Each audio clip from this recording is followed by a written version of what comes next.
This haunting photo shows 4-year-old Riker Webb after his rescue on June 5th. Riker has been found hungry, thirsty and cold but in good health after going missing for 2 days near his home in Montana. He was last seen playing with the family's dog.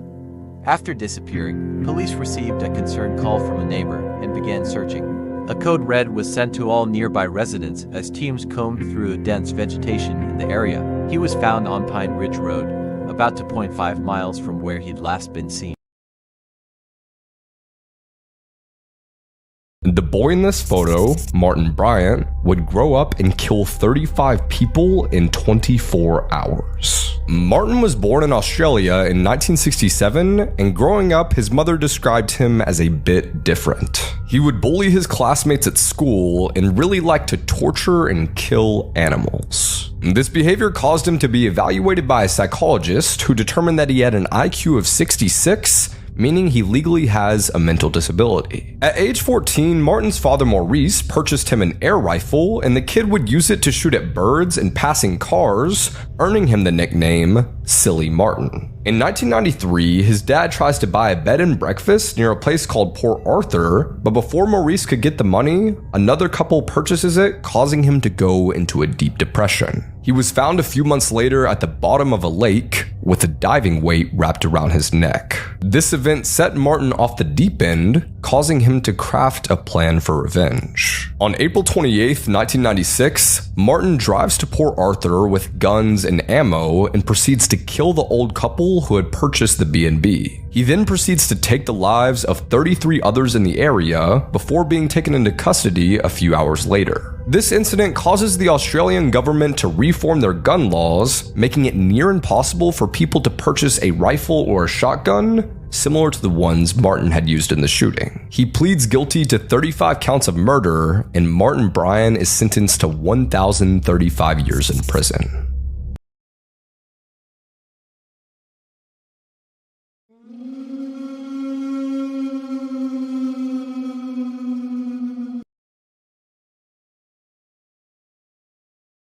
Robert Pickton was a farmer and a serial killer. He would lure young women into his trailer, where he would inject them with antifreeze or strangle them. He would butcher their bodies like a farm animal and feed them to pigs.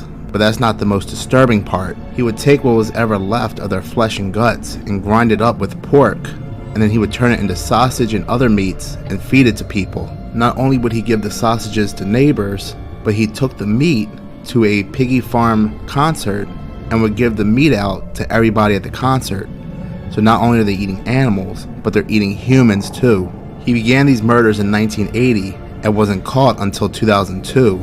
So who knows how many people he was feeding humans to.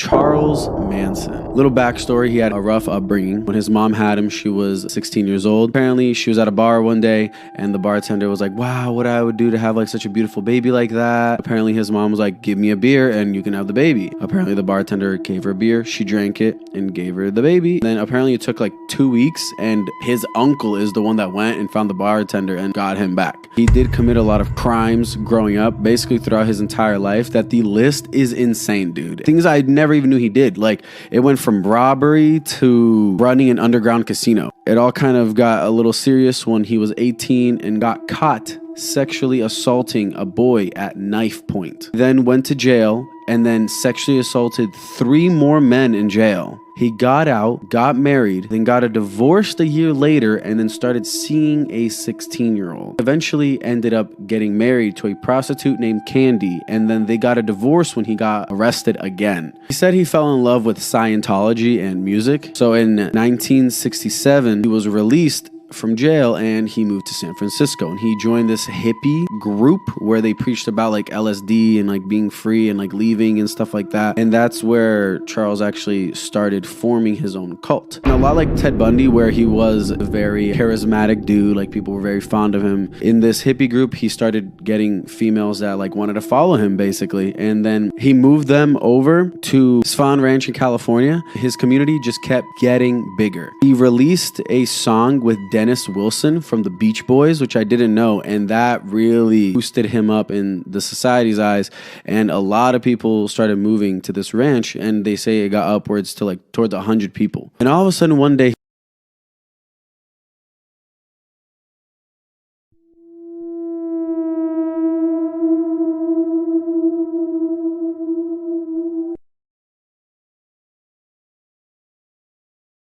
These are some of the most terrifying illnesses that you could get tomorrow. And I found all these on Reddit. Number 1, Capgras syndrome. Now I hear you.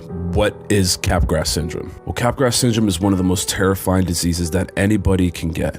It's a specific type of condition that affects your brain that causes you to start to believe some wild things. Capgras syndrome causes people to remember faces and understand who people are, but have the irrational belief that they've been replaced by an imposter.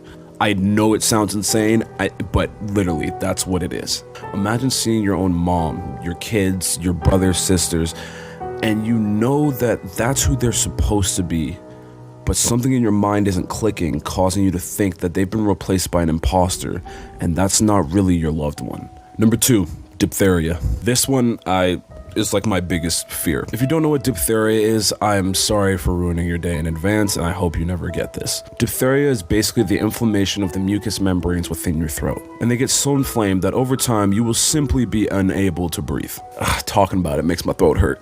You thought it stopped there. No. This disease just goes for the gold on this one. It also will put fatal toxins within your blood. Yeah, because that's totally necessary. These fatal toxins can make their way to your heart or your lungs and cause those very vital organs to just stop working. These toxins can also make their way into your nerves and cause the most searing, unending pain you will ever experience. And I hope you never have to experience this or any of the illnesses that we've talked about before, because this is why you should always take your lockdown drills seriously. In 2017, 2 16-year-olds were in their school bathroom when the lights suddenly went out and their school went into lockdown. Feeling rebellious, they decide, you know what, let's go explore the school a little bit first, and then we'll go follow procedure. They step out of the bathroom and look down the hall towards their classroom, and they see this large figure standing in front of their classrooms. It's definitely not a student, it's not a teacher. He's got ragged clothes on and he starts walking towards them. They dart right back into the bathroom to the corner stall where they hide, praying that that man didn't see them. The man bursts in and starts yanking open all the stalls. Not wanting to see what happens when he gets to their stall, they get on the ground and start crawling to the side of the room, where they finally get up and make a run for the door. They look back and he's holding a gun. The boys manage to get away safely and no one's hurt, but the police never capture the ragged man.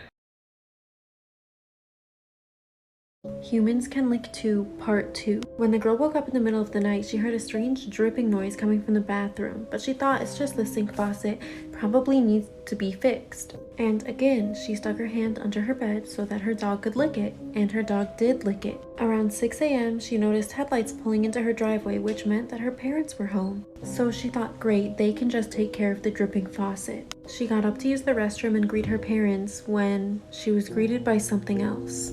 In the restroom, draped over the shower curtain rod, was a lifeless body, which had been skinned, and that's what was making the dripping noise. The girl ran back to her bedroom to get a weapon when she noticed a note on the floor right by her bed, and it said, "Humans Can Lick 2," written in blood. So if you didn't quite catch on, in the middle of the night when the girl woke up, her dog was no longer under her bed. It was a serial killer.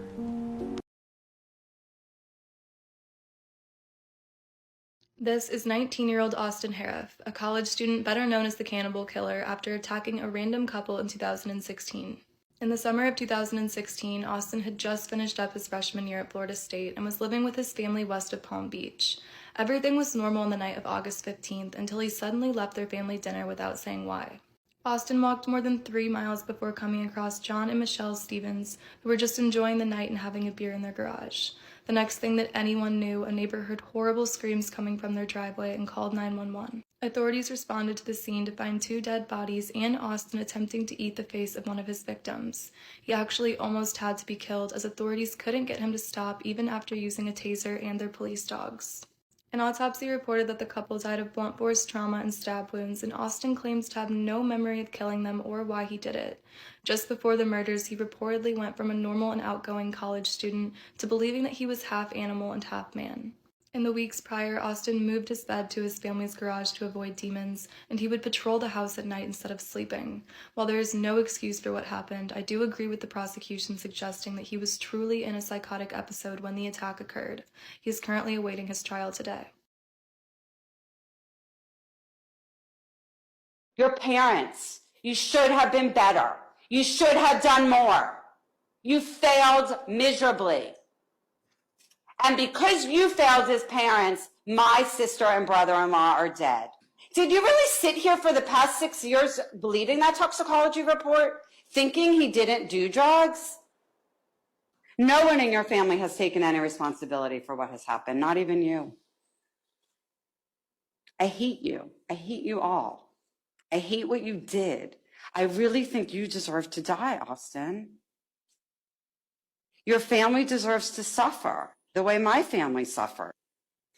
Judge Bauer, I hope there's a consideration, whether anyone thinks the defendant was insane or not, that allowing him back into society where he could do this to another family rests on you.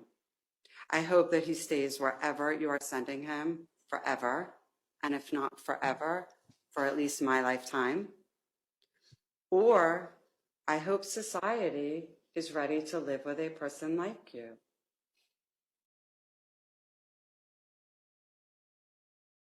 First ever footage of Madeleine McCann after the event.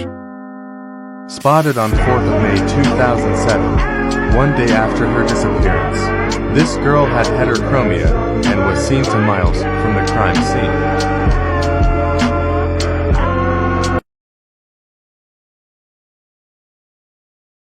This is a man who killed his family twice. Gregory Green is a convicted murderer who completely failed at his second chance at life. In his early 20s, he married Tanya Green. It wasn't long into the marriage that Gregory started to show some signs of abusiveness, such as jealousy, anger, and violence. While Tanya was 6 months pregnant with Gregory's child, she threatened to leave him for good once she got home. But Tanya never got the chance because as soon as she got home, Gregory stabbed her with a steak knife 10 times, killing her and their unborn child. Gregory was given a 15 to 25-year sentence in prison, and during his time there, he was denied parole 4 times. However, during his time in prison, he gained lots of support from friends and family and grew really close to a pastor named Fred Harris, who helped him find God, and he was his biggest supporter of getting him out. In 2008, Gregory was released on parole after serving 16 years in prison, and after just 2 years on parole, he was a completely free man. Shortly after that, he married his second wife, Faith Harris Green, who was the daughter of the pastor he was working with in prison. They were married for 6 years, and Faith had a 19 and 17-year-old child from a previous marriage, and Gregory and Faith had a 5 and 6-year-old child. Over the course of their marriage, Gregory started to show the same signs of abusiveness as he showed before, and Faith also tried to file a restraining order but was denied. Things got really ugly in 2016 when Gregory poisoned his 2 young children that were sleeping upstairs, took Faith to the basement, tied her to a chair, and beat her. He then brought down his stepchildren and shot them in front of her. Faith survived the encounter, and Gregory was sentenced to prison yet again and won't be eligible for parole until he's 97 years old.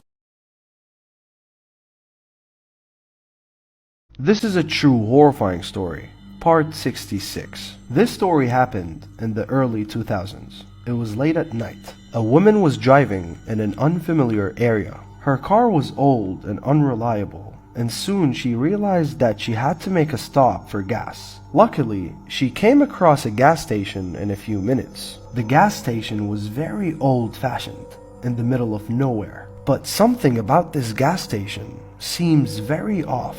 Afraid that she might not find another gas station close by, she reluctantly pulled up and she asked an attendant to fill up the tank. The attendant seemed really nervous as he was filling up the tank, but he finished his job. He then moved towards her car window for payment. She hands him the money. He carefully examined it and told her that the bill was a counterfeit or a fake. The attendant explained that he would have to take her back inside in order to call his manager about the counterfeit bill, as it had to be reported to the bank. She got convinced. She goes inside and sits down. The attendant walks towards the station gates and locks the doors. He turns around and tells her, "The bill is not a counterfeit." At this point, she froze, thinking she's about to get abused. He tells her this: "I had to get you out of the car because there was a man with a hatchet hiding in the back seat." This kind of crime is very common in the West. It is terrifying to realize that you are driving down the highway for a whole hour with another person hiding in your car, waiting for the right moment.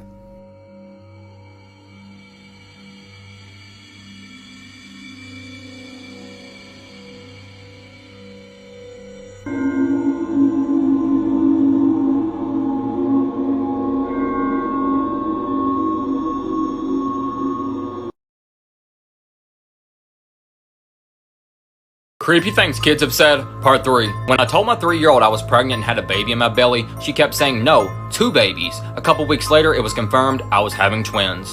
Twins were thought to be boy and girl, but 3-year-old kept telling me they were sisters. So jokingly, we asked her when they would be born. She pointed to November 28th on the calendar. Sure enough, they were born on November 28th, 2012. 5-year-old, can I marry you? Me. No, sorry, sweetie, I have a boyfriend. 5-year-old, what if he died? My daughter, from a severe brain injury when she was 11 weeks old, was in a coma for 3 days. For years afterwards, when it rained, she would comment, "Smells like God." The true story of The Conjuring is creepier than the movie. In January 1971, Carolyn, Roger, and their 5 daughters moved into a 14-room farmhouse in Harrisville, Rhode Island. When the home seller passed the key to the family, he advised them, "Leave the lights on." They had no idea why, but soon they found out. Some nights when the children slept, would a spirit tuck them in and even kiss their foreheads. The evil force only got worse with time. Almost every night would Cindy, the second youngest daughter, hear spirits tell her that there were 7 soldiers buried in the walls. The family looked into the old house history and discovered that the property had been in the same family for 8 generations. And many of them had died under unexplained or horrifying circumstances. Furthermore, a woman named Bathsheba Sherman lived on the Perrins property in the mid-1800s. She was rumored to have been a Satanist, and it was believed that it was Bathsheba's spirit that was tormenting them, and that is why most of you guys don't even know who Jared is. In the early 2000s, this guy was the spokesman and face of the company Subway. The company originally caught wind of Jared when he lost over 200 pounds claiming to eat nothing but Subway sandwiches in less than 1 year. He was literally the face of their brand. Subway was paying him over $1 million a year, and they based their brand identity on Jared. They featured him in hundreds of commercials holding his famous oversized pants. He was even made fun of in a South Park episode. After so many years of being the face of Subway, Jared went on to start his own foundation in order to fight childhood obesity. Looking back at these photos is quite shocking and disturbing, considering what Jared was hiding this entire time. Both Jared and the foundation's director, Russell Taylor, had been involved in the creation and distribution of CP. Russell Taylor was busted in 2015 when a friend of his alerted the authorities that he had offered her pictures of this CP. When police raided his home, they found terabytes of this stuff. Taylor told police that all this footage was not for him, it was for his boss, Jared Fogle. The way this all started was that Taylor had security cameras in the offices of the foundation. He accidentally caught their underage intern having sex with her boyfriend in the office. Instead of reprimanding the young woman, Jared wanted to see the tape in full. Then he forced Taylor to place more cameras throughout the building. Eventually started using the foundation to get closer to kids and even into their bedrooms, and started placing hidden cameras inside children's bedrooms across the city. They had accumulated terabytes of exposed children, amongst more disturbing footage and imagery they got from the dark web. At this point in their relationship, Jared was paying for every single one of Taylor's expenses. Bought him a car, house, and paid for all of his family's medical expenses. According to court documents, Jared would say things like, "Daddy needs his pictures," and "Daddy's buying your things." Jared was sentenced to 15 years in prison for the possession and distribution of CP. Russell Taylor was sentenced to 27 years for sexual molestation and installing the security cameras. He pled guilty to 30 CP and sexual exploitation crimes. A year later, this piece of shit tried to appeal his case, claiming that the judge was biased because the judge had children. Let's hope he rots in jail. And that's the story of Subway's Jared. By the way, this is a fake pic.